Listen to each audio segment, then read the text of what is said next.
Bonjour, aujourd'hui dans cette vidéo on va parler du lâcher prise. Pourquoi c'est si difficile finalement de lâcher prise? Qu'est-ce que c'est que le lâcher prise? Et surtout qu'est-ce qui se passe aussi dans notre cerveau lorsqu'on lâche prise ou lorsqu'on lâche pas prise?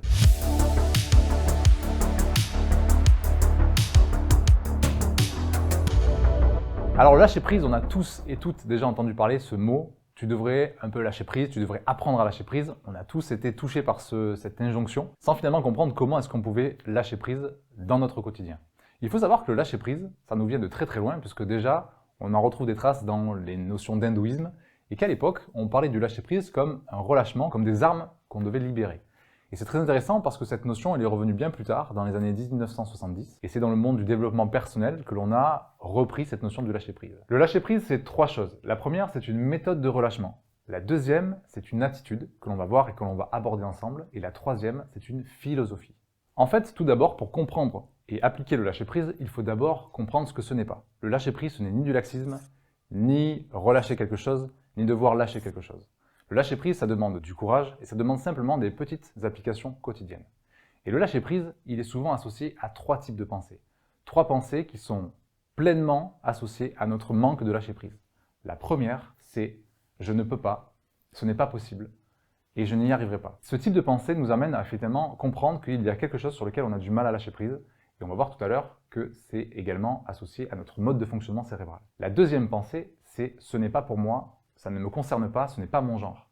Ce type de pensée-là amène aussi à la fonction qui est qu'on a du mal à comprendre le concept de lâcher prise. D'où cette vidéo qui va vous permettre effectivement d'associer cette assimilation de compréhension du lâcher prise. Et la troisième pensée associée au lâcher prise, que je retrouve énormément dans mes accompagnements, c'est « il faut, je dois absolument, il faut absolument que ». Des injonctions que l'on se donne à soi-même pour effectivement ne pas lâcher ou essayer de contrôler les choses. Et afin d'assimiler et d'appliquer au mieux le lâcher-prise dans notre vie, et c'est tout le but de cette chaîne, c'est aussi de comprendre qu'est-ce qui se passe dans le cerveau lorsqu'on aborde le sujet du lâcher-prise. Eh bien, il y a trois relations importantes que notre cerveau maintient dans notre environnement. La première, c'est nos émotions. Nos émotions sont une relation très importante dans notre cerveau, et lorsque je génère ou que je vis des émotions fortes, eh bien, c'est parfois le signe que j'ai besoin nécessairement de lâcher prise sur un événement, une situation, ou une personne dans mon environnement. La deuxième relation que notre cerveau maintient aussi par rapport à notre environnement, c'est nos besoins. Lorsque je ne réponds pas à mes besoins, je vais générer un manque de lâcher prise par rapport justement à cette notion de besoin. Il est essentiel de comprendre nos besoins, qu'ils soient primaires, physiologiques ou psychologiques, et de prendre du temps pour y répondre. Sans quoi, je vais développer du contrôle, et c'est là que je vais avoir une prise sur ce contrôle, une prise sur ce qui me manque, et notamment le manque de ces besoins. Et la troisième relation essentielle, c'est nos attentes. Et là, j'insiste bien dans cette vidéo, car nous sommes tous et toutes des êtres d'attente. Nous attendons de l'environnement, nous attendons des autres, nous attendons de la vie, qu'elle nous apporte certaines choses.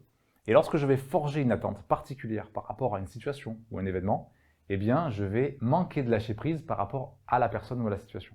Et c'est ça la prise, c'est lorsque je forge la plupart du temps des attentes. Et évidemment, j'attends des autres qu'ils répondent à mes besoins, et donc ça va générer des émotions négatives parfois.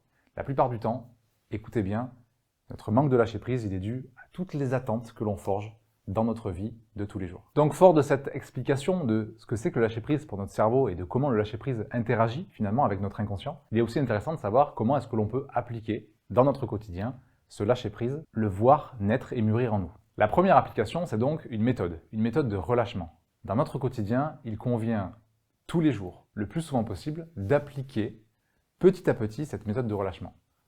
Comment ? Simplement en prenant du temps pour faire des stops, s'arrêter, se poser, respirer, mais prendre du temps pour relâcher la pression. Relâcher toute cette pression mentale, la plupart du temps, que l'on se met sur soi et qui nous empêche justement d'avoir la bonne attitude que l'on verra juste après. Le relâchement, c'est vraiment la première clé. Et si vous appliquez que cela, c'est déjà 50% de la réussite de votre lâcher-prise. Relâchez la pression, prenez le temps de respirer et prenez le temps de couper, de faire des coupures régulières, des petites coupures qui vous permettent juste de passer dans un mode différent de pensée, dans un mode différent de posture, plus relâché, plus détendu. Un peu comme si finalement, on se mettait dans cet état un peu auto-hypnotique. C'est ça qui est intéressant avec le lâcher-prise. C'est d'avoir ce pas de recul, et c'est ça le relâchement. C'est de temps en temps, juste prendre un pas de recul. Et pour ça, stop, se taire, observer patiemment. Je répète, stop, se taire, observer patiemment. Qu'est-ce qui se passe en moi? Quelles sont mes émotions? Quelles sont mes attentes? De quoi j'ai besoin à ce moment-là? Et déjà, vous avez des clés et des réponses très claires sur, tiens, sur quoi est-ce qu'il faut que j'apprenne justement à prendre du recul?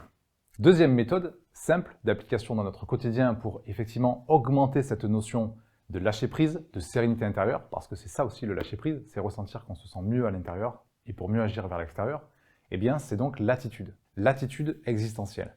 Et là, j'aimerais dans cette vidéo rapidement vous parler de la dichotomie du contrôle. Notre attitude, elle peut être basée sur deux formes de contrôle, un contrôle actif et un contrôle plus passif. La dichotomie du contrôle, c'est quoi? C'est de toujours se poser la question de 1. Qu'est-ce qui dépend de moi dans la situation ou dans l'instant? Et de 2, qu'est-ce qui ne dépend pas de moi? C'est vraiment de toujours avoir en conscience qu'il y a ce qui dépend de moi et ce qui ne dépend pas de moi. Alors j'aimerais vous donner quelques éléments de réponse. Qu'est-ce qui dépend de moi dans une situation? Ce qui dépend de nous tous, c'est notre état interne, la façon dont nous gérons nos émotions, notre état de pensée, notre structure mentale. Aussi, ce qui dépend de nous, c'est également la façon dont je vais me représenter une situation. Quelle image ou quel jugement je vais avoir de la situation.